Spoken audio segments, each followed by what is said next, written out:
Hey guys, Brad Pryor here with Great Brandon. Hanging out with Marty Latta today. Woo. What do you do, cowboy? Well, I'm a custom hat maker. Yeah? Yeah. You ain't good at it? Well, we think we're pretty decent. Make some good ones. Well, what's the name of the company? Western Legacy. It's my son and I. So we're making hats for a few Father, years. son. Father, son.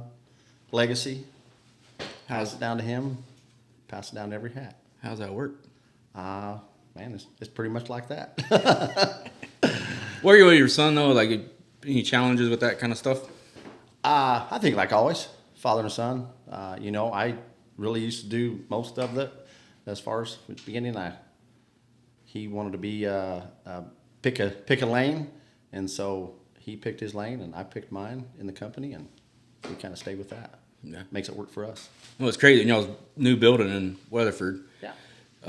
You have your wife, Wendy, Yes. lovely lady, and you have Dustin and you. So it's a whole family duo in there, and everybody gets along. We do. I mean, really, honestly. I mean, Dustin's my only son, and Wendy and I, we have 3 boys together. As far as that with her boys, yeah, it's just family. We stay to our spots, and it works. So where are you from? Give me a little of your background story. Man, believe it or not, I was born in California.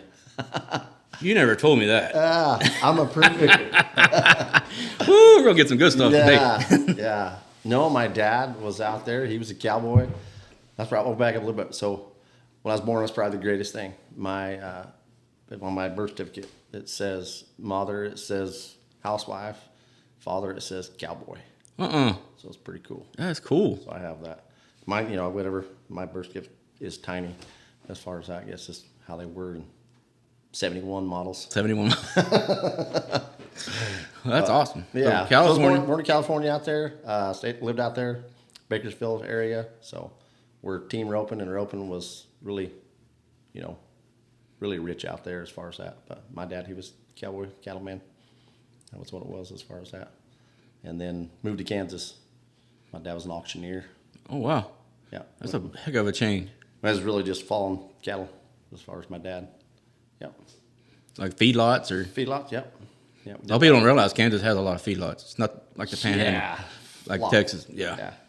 Yeah. So I grew up around that mainly all my life, as far as that. Then my parents got in the donut business. Donut business. Daylight Donuts.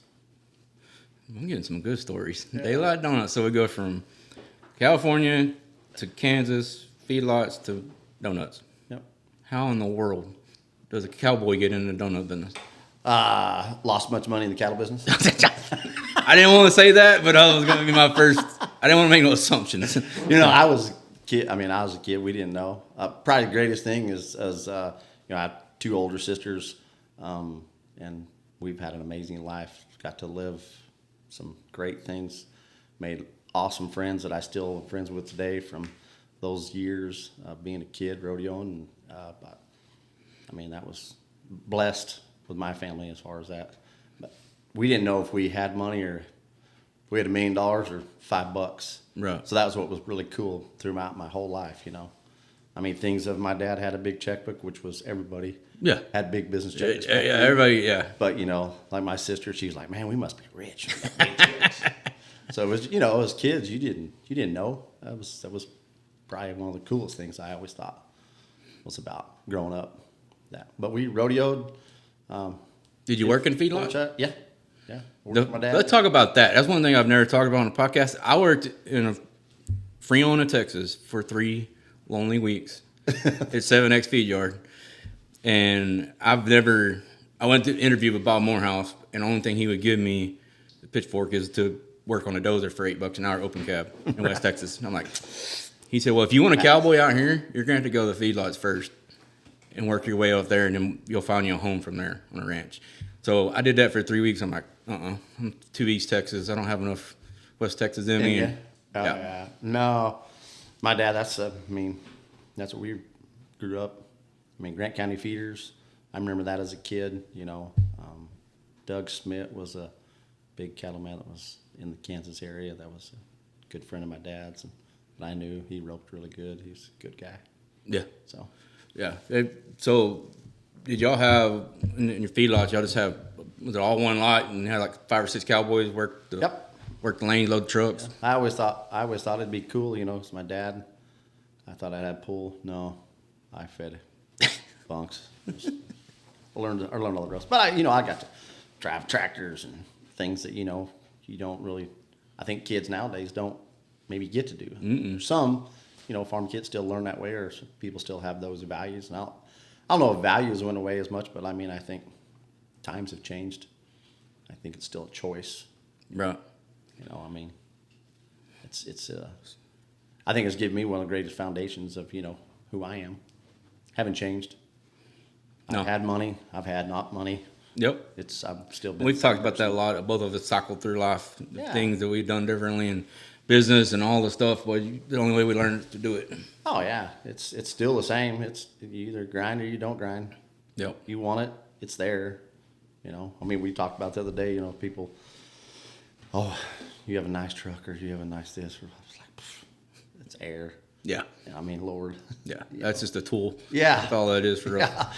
Yeah. Like, I could drive a Toyota and get to work the same as driving an F-350. It's just a truck. I drove a little Nissan back in high school. So everybody else had big cowboy trucks and all that. I had a little Nissan. Dustin and I, we were talking the other day about little old truck we had, you know, a little Ford Ranger that was. He was like, man, that's the coolest thing. I want to get him one of those, Dad. I'm going to have one of those, whatever. So, I heard you hooked Mr. Mr. Foster up with a cool truck. Did. One of your employees, Dustin. Yeah. Not son. Yeah, Dustin. I got 2. No, Dustin Foster. Yeah, he's been with us. He was a friend. You know, my daughter-in-law and his wife worked for the same company. They've been friends a long time, and I knew those girls before they were married to Dustin, and were, you know, married before she was my daughter-in-law. I mean, they were just true friends I knew in the industry, and made those relationships, kept those. Natalie had some things happen in her life that, you know, opened up, you know, to be part of our family. So that's cool. Yeah. So feedlot to the donut. How long did the donut deal go? 30-some years. Whoa. Yeah, my parents had them in 7 states. Wow. Yeah. I had no idea. Yeah, long time. That's cool. Yeah, Daylight Donuts. My dad, he was the donut man, but he still wore cowboy hat. Probably he spit off to the side. Probably shouldn't have did that, but that's it. But my mom and dad, they worked together. I think that's how I can do that with my son and my wife now, as far as just day to day. I mean, it's like anything. You know, there's no magic. You either make the magic or you don't. Right, 100%. So, where did you go? So, after you go to college? Yep. Went to college, Kansas. Yep. Kansas State? Yep. Well, I went to Pratt. Okay. Yeah. Cool. Yeah. What'd you major in? Elementary ed, school teacher. This is getting better by the minute. Where you hide all this stuff? Still, everybody think, even though I'm an outgoing person, most people don't know all that things. I thought I could teach and I could rodeo. And like, I mean, I'll pick, you know, Jeff Todd, he's an old rodeo buddy of mine. He's a lawyer, you know, he's my lawyer. But he was, you know, we were just farm kids, ranch kids that Little Britches rodeoed, and those family friends that stayed around for 40 some plus 50 years, you know, as far as that. But that's where it came. I thought I could rodeo and teach. He said the same thing. He's like, man, we're gonna make it. Yeah, we both decided we don't want to be broke. So he went to law school. I said, I'll do this. I also went broke there too. School teaching's tough. Yeah, I made, I think, 19 grand my first. Oof. Yeah, taught a little Catholic school. Did my student teaching there. It was good. Catholic school? Yeah, we did a lot of Red Rover. It was pretty fun. Yeah. All the things that youngsters don't know anything about, but yeah. I don't even feel like I'm that old, but I guess I'm getting older. We're going to do the adult version of it. Yeah. Yeah, when the nuns, I would tell you this, when they wanted to teach those kids a little lesson, they'd just squeeze your hand a little harder. That meant hold on. So we closed on a few. That was back in the day. You get away with that stuff back then. Nowadays there'd be parents crawling up you, you know. But I understand. It was good. it was a choice. You know, I was an amateur. I amateur rodeoed a bunch. I still I could chase it. Rope pretty decent. Had some good guys around me. But then I just, I decided I don't want to be broke. Pretty simple. How long did you do that? Teach? Year. Years. Yep. Awesome. One. Well, because I asked to get my check, spread out. Yeah, that didn't work. That's like toilet paper money. You Really? work for 12 months because you only work. Mm-hmm. Yeah, I should have asked for it all. That's why I called my dad. I was like, how'd you do it? 3 kids. He's like, work harder. Mm-hmm. Pretty much. Anything if you want it. I mean, best advice ever, he said, yeah. Do you see me getting to go to all those things? No, I'm working. Mm-hmm. And then my dad, when they had the donut business, my dad still worked the feedlot. Really? He'd make donuts at midnight till 5, leave, go to the feedlot. That's the American way, though. And my dad still roped. I mean, he was ham. My dad was a winner. Really? Yeah. He's still alive. What is he doing? He's at home now. He has dementia. Oh, man. Pretty bad. So tough for me. Yeah. I should be better, be a better son. I'll deal with that in time, but Sure. yeah. Well, all right. So quit teaching. What happened from there? I went. I thought I would like to get a real life. I've had a lot of companies, small ones that I've tried. So I tried a lot of different stuff. But then I got an opportunity to go to Arizona, and Steve Temple was a guy that was a friend that he knew me from roping. Sold him some horses, some nicer ones that were my personal horses, and he gave me an opportunity to come out there. I went to work for him. He was a mentor for me, brought me around great people, showed me the ropes, finance, housing, things of that nature. I stayed there for a long time. I was there. Started sales and was a GM, was a troubleshooter for them. I come out here to Texas when Syntex bought the company out. I flew out here and I lived out here, had a place. Then the housing market crashed. Woo. Welcome to change your life. They were I was blessed. They brought me back. They brought me back from Texas, took me back to Arizona. Really? They didn't want to lose me. Yeah. So good to me. Yeah. Did you rope a lot when he's out there? I did. Yep. A lot of people don't realize that about Arizona, how populated it is with the horse world. Yeah. Unless you're in the world. Yeah. No, it's. I mean, you literally can rope every day. I mean, every single day. It's different. It's not like it is here. Like right now, we're definitely cold front. Yeah. But yeah, 14 degrees. out there's it's pretty nice. Yeah. Today, Tanuki's on. Yeah. Yeah. What is your favorite part of Arizona? You mean like where area? Yeah. Like I really love where we live. We live in Marana, right there, right outside of Tucson. Kind of have the best of both worlds. You get to the airport if you needed to. There's a lot of great people around there. So that was like I said, there's another life lesson for me. Being in the right place, right time. Sure. Meet the right people. Yep. God has a relationships. plan. Yeah. I mean, I pulled on the reins many times, but I pretty much got them swinging pretty low right now, like a good cutter. Yeah. I got them down there low, going, whew, just hold on. So, but that comes with years experience. When I was younger and thought I could conquer the world, still think I can conquer the world. I just do it in a better fashion now. Yeah. Calmer passion. Yeah. Yeah. Instead of yeah. a little less. Let's go. A little less rough and tough. So how'd you get back to Texas? Truly, had business. My son. Yeah. I'll talk about, got divorced after 20 years. That was a struggle for me. Just never thought, I've been married one woman, one person, like supposed to. My parents, 58 years, before my mom passed away. So that's awesome. We can, just didn't know that. I mean, all the families I was around and raised, there really wasn't that. I didn't really have to deal with that in my life. Right. Friends, very, very fortunate as far as that. But I think in the cowboy world, there's not as much. I think nowadays, they swap them like horses. But, yeah. Socks and under. But I think it's back to the same thing. You got to stick it out. It ain't all peaches and cream. If you think it is, you should maybe get up, try it again, like, because Yeah. it's not that fun. No. As we both were at some point in our life, we were single again. I was not married for 12 years. I thought, wow, I bet they think there's something wrong with me. But it wasn't. It was more just, finding that person. I mean, I can be out front. I have no problem being out front, but I'm really not that front guy. I mean, at the end of the day, I pretty much stay in my lane, do what I know. You did good with this one. I don't know the other one, but Wendy's awesome. Yeah. Amazing. No, I was blessed again. I've been blessed twice. Yeah, that's awesome. Yeah. So what makes you different in the industry of making cowboy hats? Do you feel like what sells?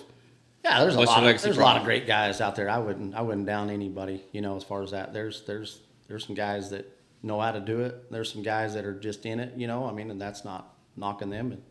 But Dustin and I, we do it like still also. Some of the stuff we just learned along the way of trial and error, I mean, I pretty much taught myself how to sew, I mean, I sewed when I was a kid, but, because we had home economics back then in school.